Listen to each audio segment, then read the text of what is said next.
many memories, a lot you cannot say, a lot you'd love to say. T-Rex came to Australia in 1973 and played at the Wooden Billions, and my dad drove me down. Craig used to be a great fan of T-Rex, and we used to play this all the time. And I was lucky enough, I'd bring over an acoustic guitar, classical guitar, that had a microphone taped to the side of the guitar so that we could amplify it. And we would sing and play all these T-Rex songs. And when we weren't doing that, we would go out into Craig's garage and we would bring out his chemistry set and we would try to make explosives. It was just wonderful. Hey Phil, my neighbour. I remember you from Mugger Hill. You were just across the road. Very cool memories. Memories from school, let me think. Wasn't at school a lot? Yeah, I was. I was there sometimes.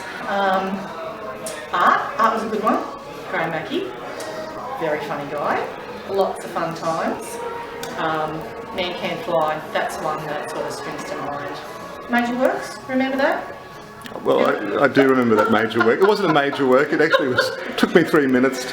Sad, yes, because you were sort of top marks and you spent lots and lots of time. But yeah, that was pretty funny. It's burned in my memory. Do you remember what Man Can't Fly looked like? Yes, it was a man cut out and a can stuck onto the canvas, I think. Sorry, Harris. And there was a fly attached. And you, I think, got top marks. It was collusion with you and Mackie, pretty sure. But being young, boisterous and adventurous and full of testosterone as we were in those days, it didn't really matter. But we had great fun over the years down there. There was a lot of us that used to go down there, and that was probably one of our focal points for our relaxation after school and also on weekends. Okay, Phil, so can you tell us a memory from school? Well, I think one of the fondest memories I have is after school. Everyone used to go down to the bottom of Tamworth Street in South Dubbo to the swing. There was this great swing. And I remember I was down there with Stephen Cecil C once, and we're all going to take, I think it's David Bleachmore and Stuart Bruce and a few others, and Angus Duncan, we're all wanting to take the shortcut across this paddock. And the paddock was owned by Yates Seeds. You know, you buy those little packets of seeds from Yates. And everyone was worried about, there was this kind of like this heavy looking guy who used to work there and he used to always kind of guard the place, make sure no one trespassed. And we're all like, yeah, we want to go take a shortcut up through this paddock, but you know, we're worried about it. And Stephen C said, don't worry about it, it's Yatesy's place. Yatesy's alright, I know Yatesy. Well, there's plenty of stories that I can recall and recant, but I think the one that really sticks in my mind the most would have to be probably one of the most hilarious occasions that I've actually been involved with was with Mark Barrett. We used to nickname him Ernie at school because his old man owned a milk run. And we used to have this little place down the bottom of Tamworth Street where we had a big swing that we used to use to go out onto the river. And Mark and I had jumped onto this swing and floated down to the famous Shrimp Island at the time. And we decided we'd hair back like a couple of raisin young lads that we were. I think we were about probably 14 or maybe 15 at the time. And we came screaming along this path and there was a huge king brown snake right in front of us. I saw the snake and I jumped over it, and Mark's just pulled up, very much like the old Wile E. Coyote does in the cartoons with the Roadrunner, where he's pulled up to a dead stop. And I've said to him, Mark, go and get a stick so we can get rid of this snake. Mark's gone away, come back about 3 minutes later. I think the biggest stick he had was about 10 inches long. And I've looked at him and I've gone, this is not what I mentioned about getting a stick. So I picked up a huge clod of dirt that was on the side of us and aimed it at the snake. Unfortunately, I missed it. But as I'd hit it, the noise and probably even the vibration from the actual dirt clod exploding next to its head, it's turned down the path heading straight towards Mark where he was standing. And I've never known anybody to have his jaw drop and hit the ground and his backside swell to the size of a watermelon in about 3 seconds flat. And as this snake seen Mark, he's then turned left and gone up into the long grass into the hill. Ever since that day, every time we went down to the river and anybody saw a snake, Mark Barrett was after it like he was Steve Irwin. The biggest poon I've ever seen. Well, I used to do cooking classes and I've turned out my profession as a caterer. And I think it stands to the day where I was cooking with Lillian Eastwood, and Lillian was doing much better than I was that day. So I took her dish and I put about a bucket of salt in it. And we went out over recess and we came back and she gets her cake out and she tastes it.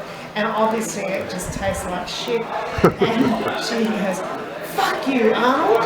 And she took the whole thing over my head. And I think she knocked me to the ground and she took the whole bag of flour on my head and Miss Huntington had to break us up. Well, one of my memories is that bloody Debbie Arnold. You know, she gets everything. I was in year 11 a prefect and got found out about scribbling on the toilet wall. Anyway, they took my prefect badge off me and they gave it to Deb. Hello. Who would give that responsibility to Deb? But I was pretty happy about it. So, cheers, Deb. Love it. Wow, South High School, huh? All those years. I kind of hooked up with this guy that I was at school with. His name was Phil Lyman, actually, from memory. First hot date. I should have really stuck with him because his dad was a jeweller in town and I could be in the bling right now. Don't let your daughters out! Give up. Encourages the young people of this town to think about venereal disease. They've got the jack. What band was that? Our good friend Stu Bruce had somehow convinced his parents to join this record club. And then he had decided that he wasn't actually that into music and he was trying to get rid of the records that he got for free for his first couple of weeks of the first month of the recorder group, which was, and somehow I kind of went, yeah, I'm kind of liking this music thing, I'll do that.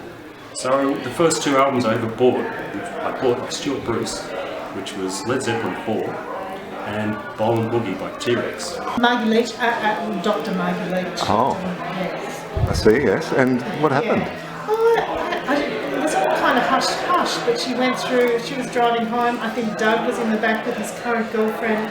Margie was chauffeuring them around town, and in she went into, missed the telegraph pole, and she went into the fence and rode off Doug's car. Ooh. Yeah, that was impressive. That was good. Controversial. And she lost her licence for a year, and she didn't know it. She never told her parents, so she would drive around to my place, and then I'd have to drive her around. Let me think. Tuesday afternoon after sport, down to the Vogue Cafe with Robert and the wonderful little lady, I can't remember her name. 10 cents for a throwaway bottle of Coke. And if you were lucky, you got your 5 cents refund as well. That would go towards a mint patty. Beautiful. Weekends in Dubbo. Work, Thursday night, 8 hours, take home pay, $4.90. We were on fire. It was brilliant. Did so much with that money. Anyway, fun times. Other fun times. Girls, boys hanging out. I used to go to I did my horses instead of sport. Okay, my favourite memory from school was when we were in Year 12 and we were doing the fundraising event at school where we were doing a tug of war over a mud pit. And when we did that one, we went off to the local flour mill and collected some old flour scraps and took it back to school, made flour bombs, and halfway through the mud fight with the teachers, the flour bombs were coming over the top. They got confiscated by the teachers and they thought it was their supplies. And then with the whole school, plus all the local community watching, there's this giant flour fight with all the teachers in the background. And what happened with that was, afterwards, we got called up to the principal's office, got in trouble. The teachers got in trouble, raised lots of money of course, but afterwards the school had to pay out thousands of dollars because the whole sewage system was clogged up with flour after we had to get ourselves washed up. So that was my favourite in school. Oh, the great bands that came to Dubbo. You'd go down to the Civic Centre, AC/DC, Sherbet, Hush, John Paul Young, Ray Burgess. The list just went on and on. It was the most fantastic time. The first time I got the cane from Mr. McGrath. Basher. Anyway, apparently I was accused of and possibly never ever formalised a charge of throwing rocks onto the roof of the ladies' toilets. Subsequently, I was called to the principal's office and decided that I was going to be punished by given the cane. My first time in Mr. McGrath's office, and unfortunately for me, I withdrew my hand as the cane came down. So that wasn't good, because the next swipe, he brought it back up under my hand and got me right on the knuckles. Not good. Either way, I didn't throw any more rocks on the ladies' toilets. Now, I've got to ask you, Mike, how many? 3. 3. 3. Ooh, 3. I pulled my hand 2 times, and the third time he was most angry, and the third swipe was not pleasant. I think Mr. McGrath was a numbers man, and I think he preferred the even numbers. I know it was either 2, 4 or 6. That's right.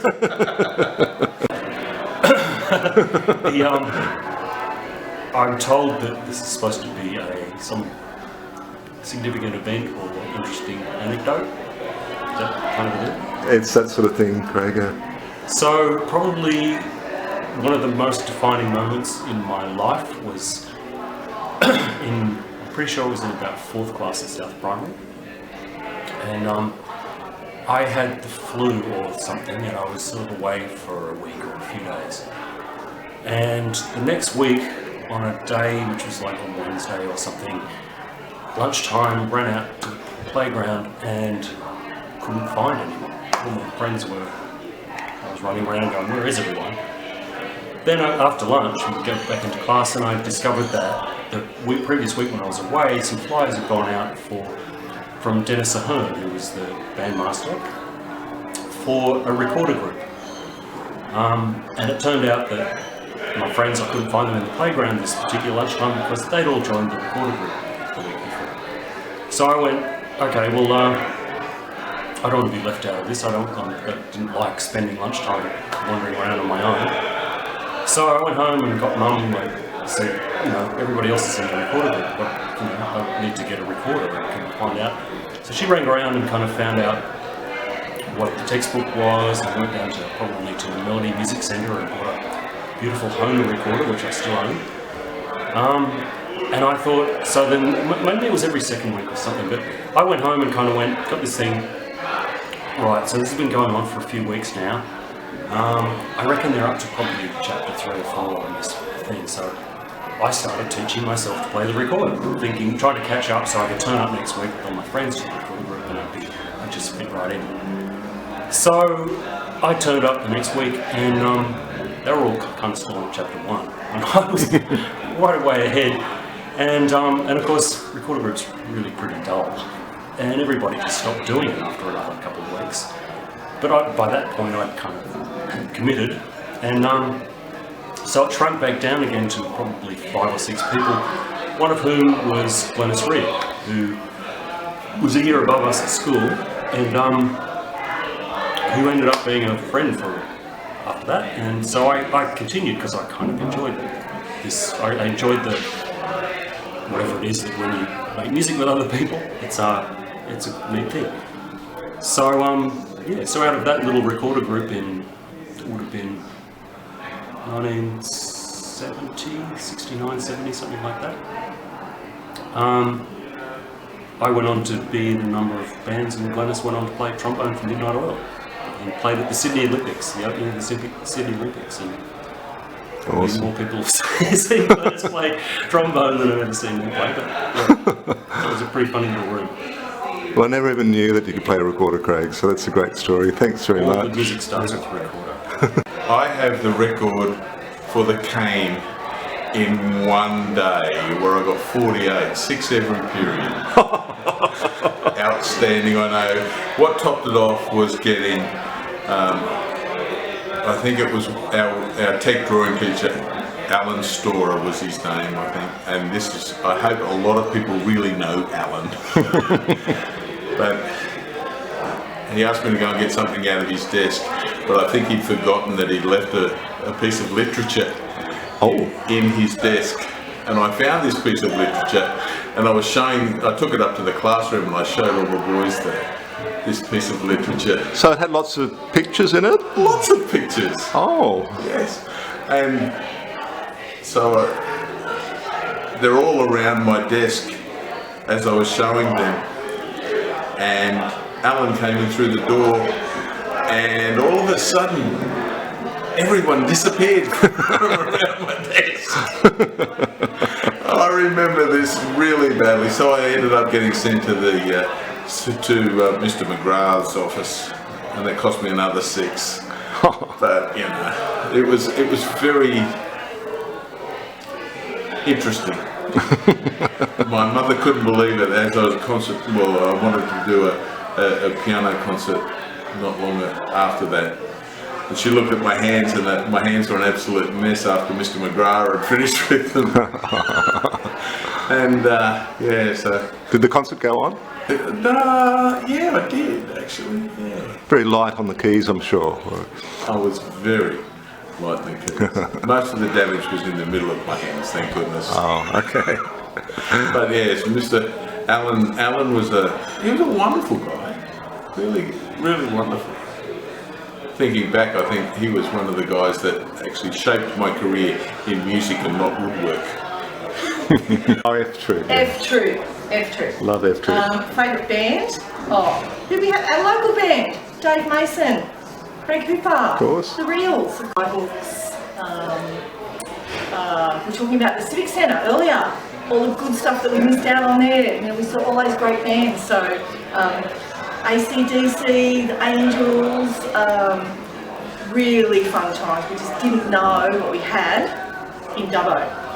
But what great fun-filled years growing up and going to that school. Happy times, great friends, camaraderie, good teacher-student relationship, none of this rubbish that we've got now. And just wholesome living. Days spent in the river, school holidays in the sun, and yeah, just good fun times. So 40 years it is since we left our fourth form, and here's cheers to another many to come, and we can catch up again. And even though Phil Lyman told me to tell everyone he's the most wonderful person in the world, everyone here's been lovely, and I haven't seen some people for 30 years, and it's been wonderful, and everyone's developed into beautiful human beings, and I've had a wonderful time catching up and sharing memories, and I'm looking forward to the next time. Best years of my life were 5th and 6th form, Dubbo South High School. I wasn't there for schooling and for all the hard work, I was there for the good times. Now I do remember one occasion where we had an art excursion that Graham Mackey organised out in his little farm out of town. There wasn't a lot of art, but I do remember some casks of wine. I don't know if I'm allowed to say that. But anyway, it was good times, and just having today to share with some of the friends that I had made from all those years ago, it's just been such a wonderful experience. So I look forward to seeing everyone again really soon. Just live the life, enjoy the ride, go for it. Cheers everyone. Woo!